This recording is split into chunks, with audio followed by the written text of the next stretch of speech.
My wife once told me, smiling like she owned my soul, "You'll never leave me. You don't have the guts." She said it like a joke. But that night, I packed one bag and vanished for 3 months. Folks, Uncle Mickle here, and this ain't just a story. It's a lesson carved into my bones. A story about pride, silence, and how a man finally walks out when laughing stops hurting and starts waking something dangerous inside. Before I get into this, do me a favor and drop a comment telling me where in the world you're watching from and what time it is right now. And if stories like mine hit you where it hurts, go ahead and hit that like button and subscribe. Helps Uncle Mickle keep bringing you the truth nobody else wants to talk about. All right, let's rewind. This was 2 years back, late spring.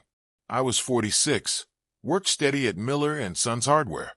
Not rich, not poor, just a man who paid bills on time and kept promises longer than he should have. My wife, Jennifer, and I had been together almost 20 years. High school sweethearts, or so we like to tell the world. Folks used to say we looked solid, like those couples who grow old on porches holding hands, not yelling. And for a long time, I believed that too. I'd wake early, fry eggs, kiss her forehead while she scrolled on her phone. "Love you, Jen." She'd mumble something like, "MH." I told myself that counted. Evenings were quiet. She'd watch those reality shows. I'd sit beside her fixing lures or scrolling fishing forums, thinking silence meant comfort. Thinking peace was the same as happiness. Funny how a man can confuse routine with love for half his life. Back then, I thought marriage was supposed to feel like breathing, unnoticed, natural. But breathing can hide drowning if you're not paying attention. Our friends drifted, responsibilities grew heavier, and somewhere along the road, we stopped meeting in the middle. She got distant, not dramatic, not loud, just elsewhere. Eyes always busy, laugh shorter, hugs rare. You know that feeling when someone stands in the same room, but their soul ain't there? That was her. Still, I held on. Because a man like me doesn't quit first. We were partners. Vows meant something to me. But something, I didn't know what yet, had already started eating at the foundation. Little things. Subtle things. Like the night she came home late from work drinks, smelling like a man's cologne that wasn't mine. Light scent, expensive. I noticed. Didn't mention it. Just filed it quietly in the back of my mind, like a receipt you may need later. Or the way she started guarding her phone, like a secret diary. Turned it face down, notifications off. Said she just wanted privacy, not paranoia. That line stuck with me. Privacy, not paranoia. One of those comments viewers like to quote. I laughed with her. Outwardly. Inside, something shifted. Not suspicion yet, just awareness. I remember one Saturday morning, sun coming through the kitchen window, dust floating lazy in the light. I asked if she wanted to take a trip like we used to. Just her and I. A cabin, a lake, no phones. She didn't even look up from her screen. Why? We see each other every day. Then she smirked like I told a joke, only she understood. I smiled back because I didn't know what else to do. But that smile, it wasn't joy. It was the first crack. I didn't understand it then, but that wasn't the worst part.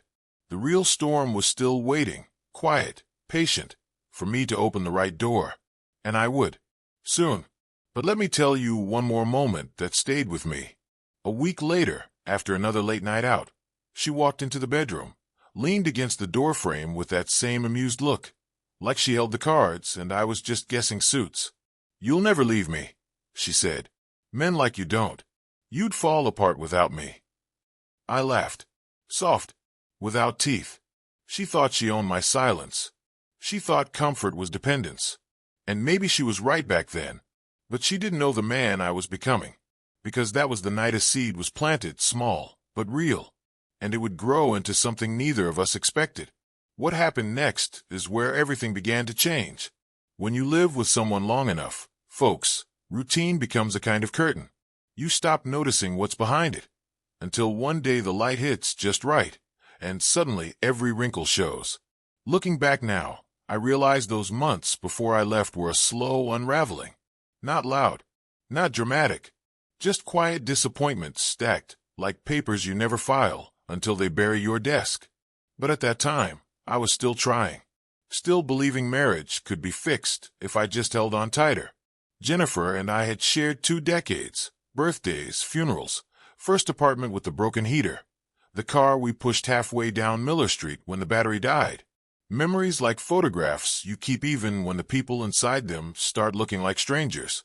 People online talk about red flags, but real red flags don't wave. They sit still, like shadows that move only when you're not looking. Life continued the same way for a while. I get home around 5, boots dusty, hands smelling like motor oil and pine from the store lumber. Jen would be at the dining table, earphones in, laptop open. She used to look up when I came in, smile, ask about my day. Now she'd just flick her eyes for half a second. A nod. Back to typing. Some nights she'd eat dinner with me. Others she'd say she wasn't hungry.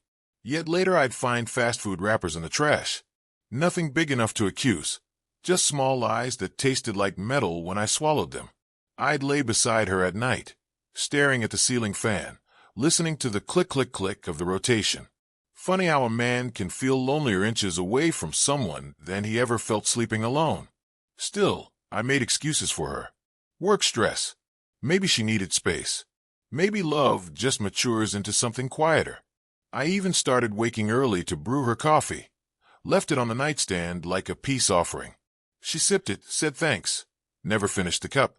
But I told myself anything is fixable if 2 people want it bad enough.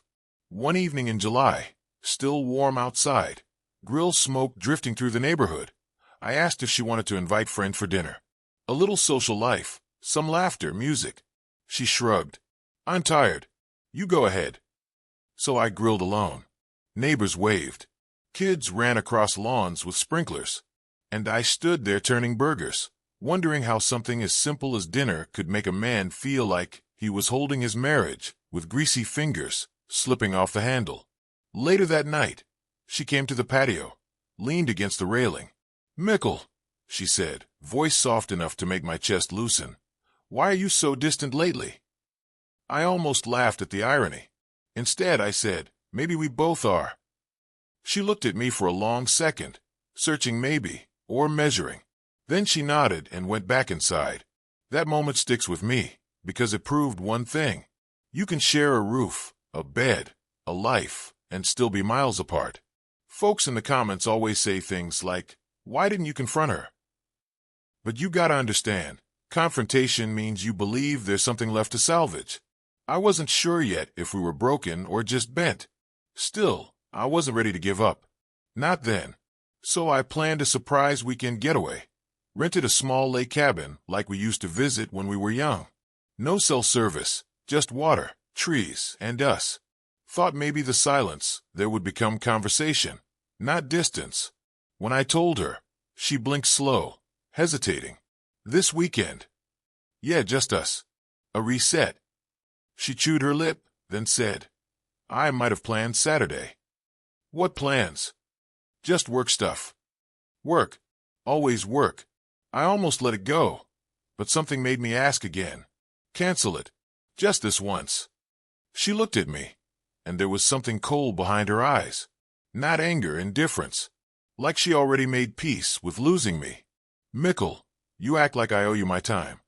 That line cut deeper than any fight could have. Oh, time. We were married. Time was the one thing we built together daily. I didn't argue. Just nodded. Comment bait moment? Here's one for you. Marriage ends quietly, not with a scream, but with a sigh.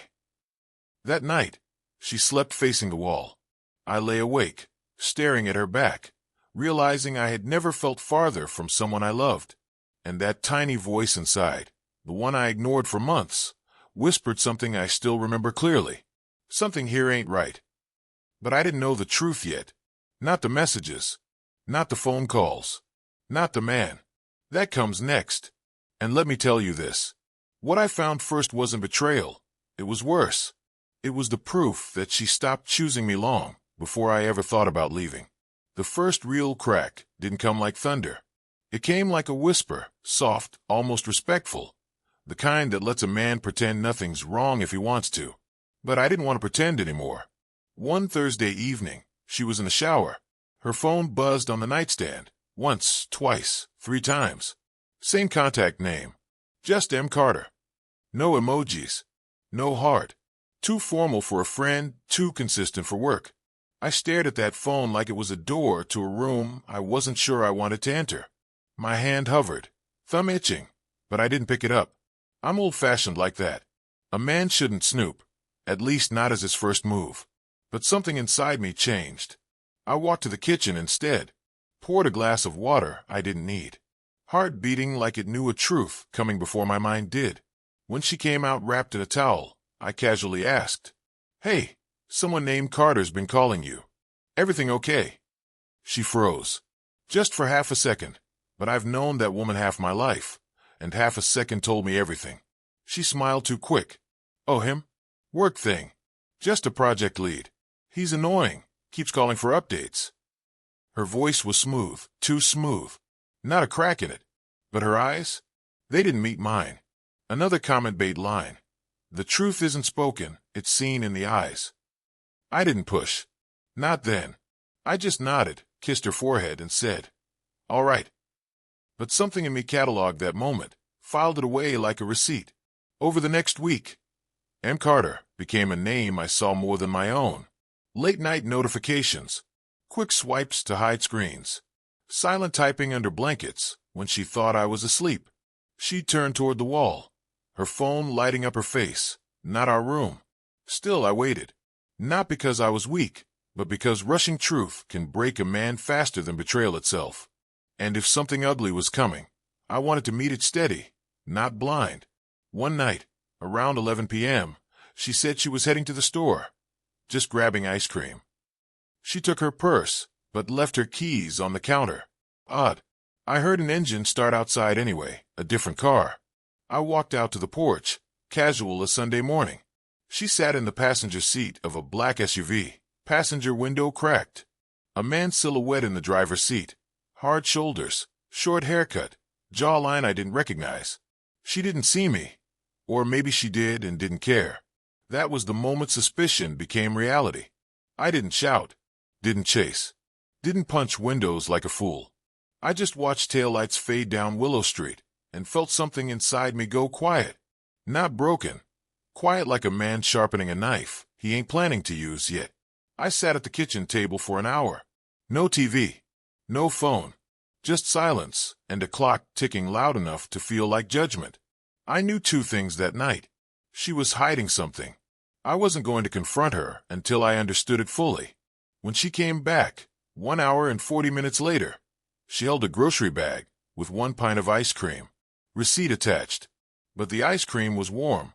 "Traffic," she said, her voice light, like nothing happened. I nodded. "Everything all right?" "Of course." "Why? Why?" That word stuck in my teeth like grit. She kissed my cheek. Gentle, unemotional, walked past me. And for the first time in 20 years, her touch felt like a stranger's. Folks always ask when a marriage really ends. It ain't the argument, ain't the betrayal, not even the affair. It's the moment you stop believing the other person is on your side. That night, I lay awake again, listening to the fan, her back facing me, phone screen flashing under the covers. Another quote for the comments: "Silence is where truth grows teeth." The next day, she left early, earlier than usual, hair done nicer, perfume heavy. No goodbye. I sat on the edge of the bed, tying my boots, and made a decision that would change everything. If she had secrets, I was going to uncover them, all of them. No yelling, no fighting, just patience and proof. Because the worst part wasn't that she might be cheating. It was that she already stopped choosing me, long before she thought I noticed. And what I discovered next didn't just confirm my suspicion. It shattered the man I thought I was. When a man feels the truth crawling under his skin, he either runs from it or he walks straight into the fire. I chose the fire. For the next 2 weeks, I paid attention. Not obsessively, just quietly. Like a man watching storm clouds, counting seconds between lightning and thunder. I started noticing patterns. She'd shower before leaving the house, not after work before. She'd dress nicer on work late nights, subtle makeup, ankle bracelet she only wore back when we used to date. She started carrying breath mints, Jennifer hated mint. Small details. But details make the difference between doubt and truth. One evening, she left her phone on the counter while fetching laundry. It lit up, not a call this time, but a message preview. Last night was worth it. Same time Friday. My chest tightened. Hands steady, but heart loud. She came back before I could see more. Phone went in her pocket. No eye contact. I didn't confront her. Not yet, because a man only gets one chance to confront. And when that moment comes, you better hold every card. Comment bait line here. Never swing before you know where the knife is. I needed proof. Real proof. Not suspicion. Not emotion. Something undeniable. So I changed strategy. When she said she was going to her Saturday meeting, I told her I had a fishing trip. A lie. Smooth as butter. She didn't ask details. She just nodded, relieved even. That told me everything. Instead of leaving town, I parked 3 blocks away from where she'd go. The corner of 7th and Brookfield, near the new cafe. Friday night came. She left at 7:18 p.m. I waited 5 minutes, then followed in my truck. She drove confidently. Not nervous. Like a woman who knew her routine clean. She parked behind Oak Ridge Suites, a hotel, business-styled, quiet. Not sleazy, but discreet. She stepped out. Hair curled, blouse tight, perfume strong enough to reach the windshield. Then the passenger door of that same black SUV opened. He stepped out. Tall. Clean cut. Younger than me by maybe 10 years. Shirt tucked smooth, watch sharp. Not a kid, a man in his prime. He kissed her. Not quick. Not guilty. Slow. The kind of kiss shared by people who had done this many times. My grip on the steering wheel went white, but I didn't get out. Didn't shout. Didn't make a scene. I watched.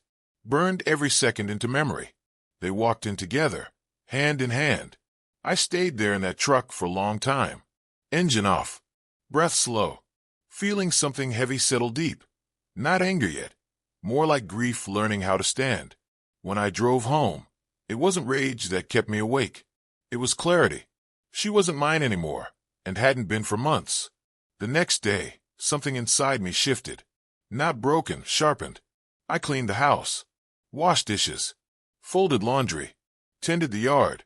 All calm, methodical. Like preparing for a chapter's final page. People think heartbreak is loud. Mine was silent. Just me and the hum of the lawnmower, while neighbors waved like everything was normal. Sunday morning, while she showered, she left her phone on the bed unlocked. Notification dropped down while music played. A message. Can't wait to see you again. Wish you'd just leave him already. Her reply, written but unsent. He'd never leave. He needs me. It's complicated. That line. He'd never leave. He needs me. Funny what a woman thinks about a man right before he proves her wrong. I didn't scroll further. Didn't need to. Truth was already sitting beside me like a guest. I placed the phone exactly where she left it. Walked to the mirror. Looked at myself long and hard. Gray in the beard. Tired eyes. A man who gave too much and received breadcrumbs. And for the first time in years, I asked myself a question not many husbands dare to ask. What if leaving isn't losing? What if it's winning? My heart hurt, but it beat steady. No yelling. No begging. Just decision brewing like strong coffee. When she came out, wrapped in a towel, humming to herself like nothing in the world was cracked, she smiled. Morning, Mickle. I smiled back, gentle as a man saving his last bullet. Morning. She didn't know yet. She had no idea. But I had seen everything I needed. And from that moment on, every breath I took was one step toward the door. Because betrayal was no longer a suspicion, it was a fact. And I wasn't going to confront her with anger. I was going to leave with silence and precision. The funny thing about clarity is this. Once you have it, there's no going back to pretending. I woke up the next morning feeling lighter than I had in months. Not happy, but awake. Sharp. Focused. Jennifer moved around the kitchen like any other day. Toast popping, coffee brewing, humming to herself like her life was perfectly aligned. Maybe in her mind it was. She thought she'd broken me into something quiet and convenient. But she hadn't broken me. She'd woken me. While she buttered toast, I studied her like a man observing weather, not with anger, but with understanding. She wasn't the villain in her story. I just stopped being the hero. I sat down across from her, calm as a Sunday preacher. "You working late tonight?" I asked casually. She didn't even look up. "Probably. You don't mind, right?" "Mind? No." Because for the first time, I wasn't planning to sit home, waiting like a man tied to a chair. I nodded slow. "All good. I've got things to take care of myself." She smiled, not at me, but at the freedom she thought she owned. If only she knew. That week, I prepared. Not violently, not bitterly, just decisively, like a man packing away winter clothes knowing spring is coming. I started sorting documents, bank accounts, passwords, house papers. Quietly, methodically. I checked what was jointly owned, what was in my name alone. Years of being responsible paid off. Bills mostly under me. Mortgage half cleared, truck fully mine. Every night she left, I organized more. I made copies of everything. Scanned receipts. Saved screenshots of messages I saw, not to confront her, but so I'd never doubt myself later. I withdrew half of our joint savings legally, my half. Moved it somewhere safe. She never noticed. Or if she did, she didn't think twice, because in her mind, men don't leave. One afternoon on break at work, I sat in my truck, windows down, spring wind blowing through, and I wrote a list titled, "My Next 3 Months." It had 4 lines. Leave quietly. Don't tell her where. Heal. Become someone she never thought I could be without her. That's when peace replaced anger. Cold, steady peace. The kind a man reaches when he has nothing left to lose, only something to reclaim. That night, she stood at the mirror putting on earrings. The nice ones, the ones I bought for our anniversary years ago. She wore them like trophies. Perfume next. Lip gloss. That same slight smirk, like she was living a life I wasn't invited into. She caught my eyes in the reflection. "You okay, Mickle? You look serious." I smiled, slow, warm, unreadable. "Just thinking," I said. She laughed lightly. "Don't think too hard." Another comment bait line right there. Funny how the person who hurts you becomes the one who worries when you're silent. That was the night I made the final decision. No fight, no begging, no confrontation. I was going to walk out of her life, so cleanly it would haunt her more than any argument ever could. I waited until she slept. Her phone lit up twice. She smiled in her sleep. I didn't check it. Didn't need to. Instead, I walked to the spare room, pulled out an old duffel bag, the one I used on fishing trips, packed light, a week's clothes, my old pocket knife, wallet, passport, a photo of my late father, the only picture I refused to leave behind. I placed the bag back under the bed. Not leaving yet, not tonight, but soon. Because Jennifer once told me, with that same smug little smile, "You'll never leave me." And I used to believe she was right. But now, it wasn't her leaving I feared. It was wasting whatever years I had left with someone who had already left me emotionally. The final push came 2 days later. I overheard her on the phone, soft voice, giggling quietly in the laundry room. She said one sentence that sealed everything. "He thinks I'm working late. He won't ever leave." I walked past the door without stopping, went to the backyard, looked up at the sky, exhaled slow, and whispered to myself, "Watch me." And from that moment forward, I began writing the ending to my own story. Not with anger, but with freedom. She didn't know it yet, but the night she said those words was the night she lost me. And the night I walked away would change her forever. Because I didn't just plan to leave. I planned to disappear. There's a moment when a man stops rehearsing his exit and finally walks out the door. For me, it happened on a warm Friday evening, the kind where the air feels like it's holding its breath. Jennifer was dressed up again. Earrings, perfume, hair curled like she was 25 and newly in love. She told me she'd be working late, offered a quick kiss on the cheek, the kind you give your brother, not your husband, and grabbed her keys. But I didn't stop her, didn't ask questions, just smiled and said, "Drive safe." She left at exactly 7:12 p.m. The moment her car turned the corner, I stood up from the couch, heart steady, hands calm. I walked to the bedroom, pulled the duffel bag from under the bed, zipped it shut. No hesitation. No second thoughts. This wasn't running. This was leaving right, with dignity. Before walking out, I placed a letter on the kitchen table. Not angry. Not dramatic. Just the truth in plain ink. Jennifer, you said I'd never leave. So tonight, I'm proving you wrong. I hope you find whatever made you forget us.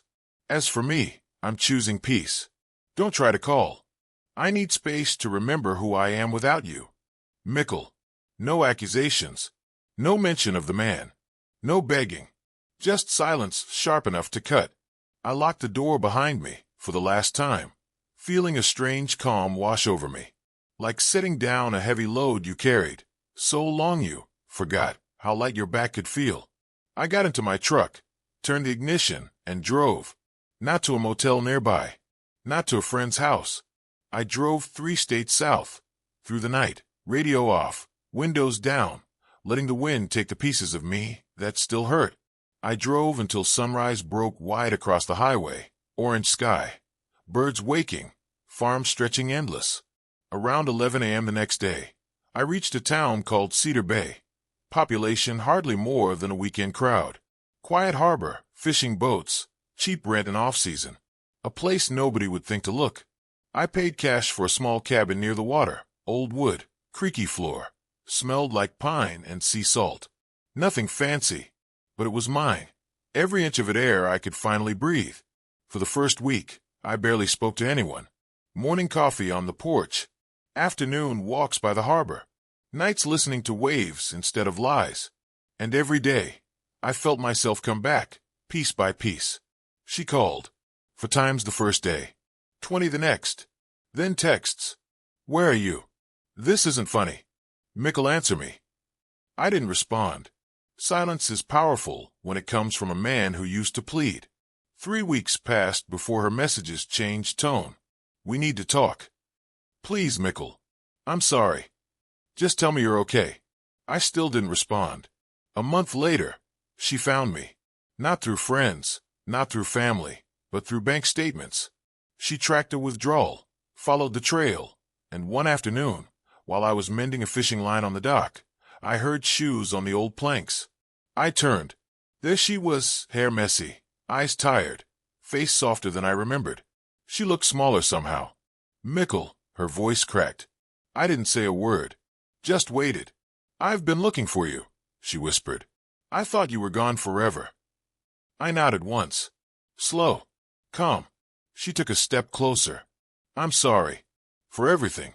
Another step. I didn't think you'd ever leave. Her eyes filled with regret, real or rehearsed. I couldn't tell. And that, I finally said, voice steady as still water, was your mistake. Comment bait line here. You only miss the person who stayed, when he finally leaves. She broke then. Tears she never spent on me before. Told me the affair ended. Told me she regretted it. Told me she wanted us back. I listened. Every word. Then I shook my head. I didn't come here to punish you, Jen. I came here to heal me. Silence. Wind between us. The weight of years settling like dust.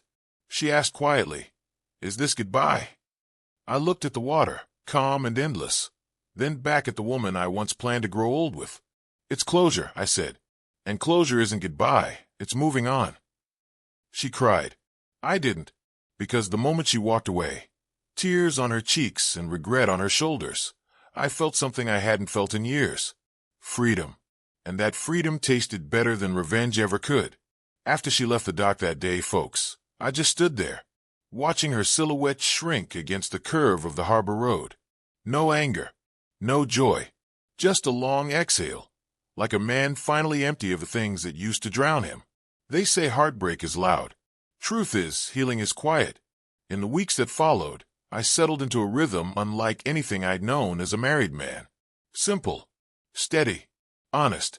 Mornings, I'd take a chair to the pier, fish in silence. Let the sun warm my shoulders, while seagulls argued overhead. Afternoons, I fixed nets for old fishermen who paid in cash and wisdom. Nights, I'd sit at the cabin table with a glass of whiskey. Not to forget, but to remember without pain.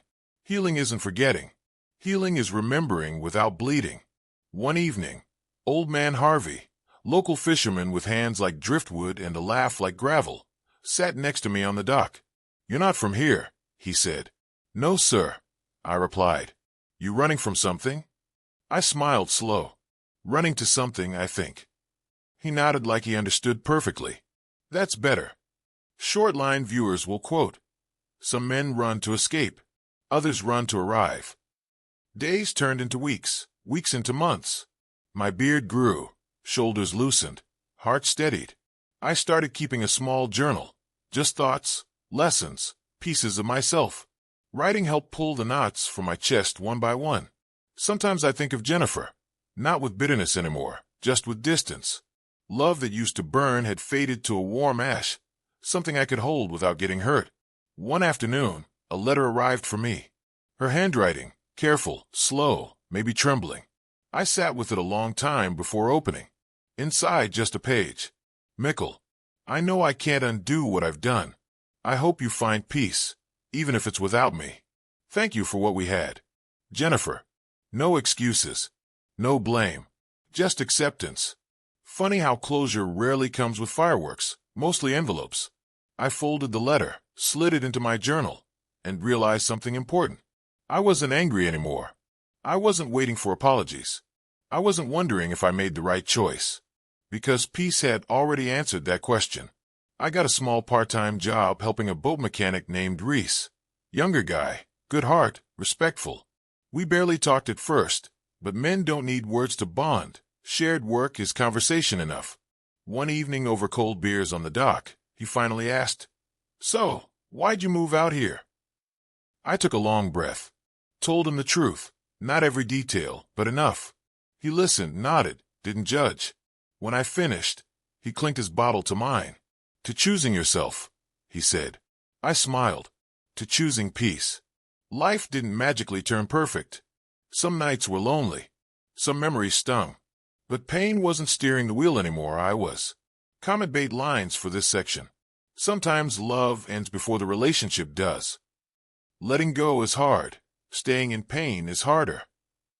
Months later, when I looked in the mirror, I barely recognized the man staring back. Not worn down.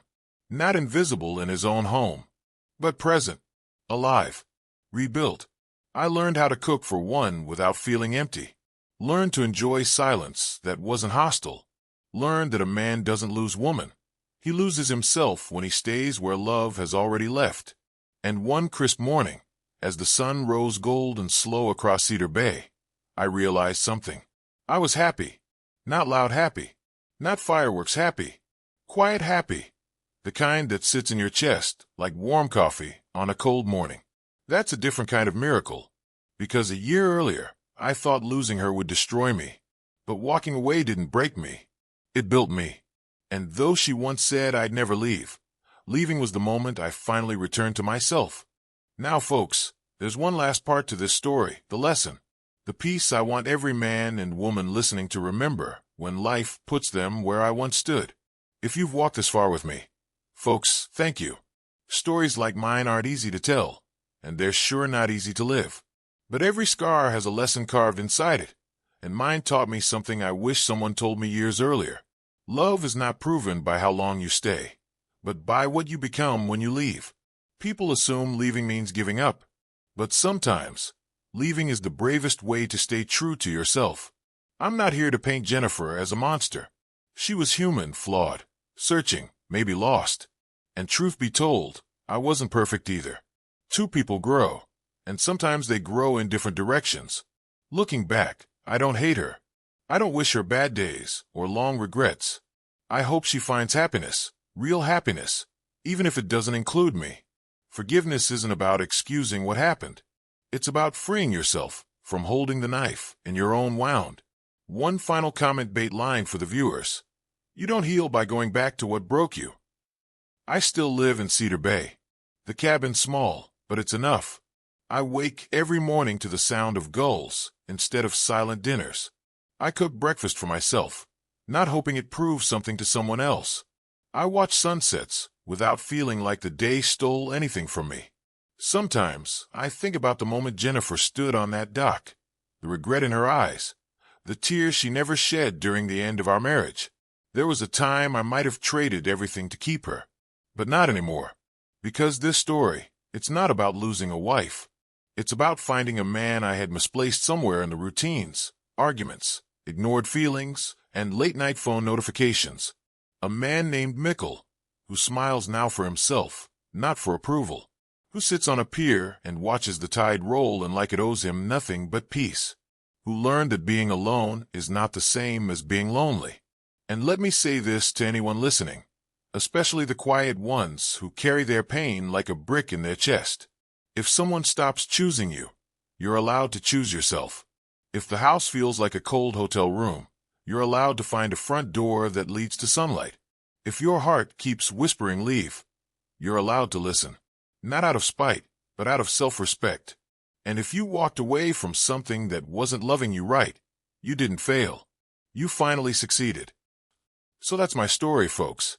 If it resonated with you, go ahead and hit that like button, subscribe to the channel, and tell me in the comments where you're listening from. I want to know how far Uncle Mickle's voice travels. Final thought, one clean sentence, the wisdom earned through pain.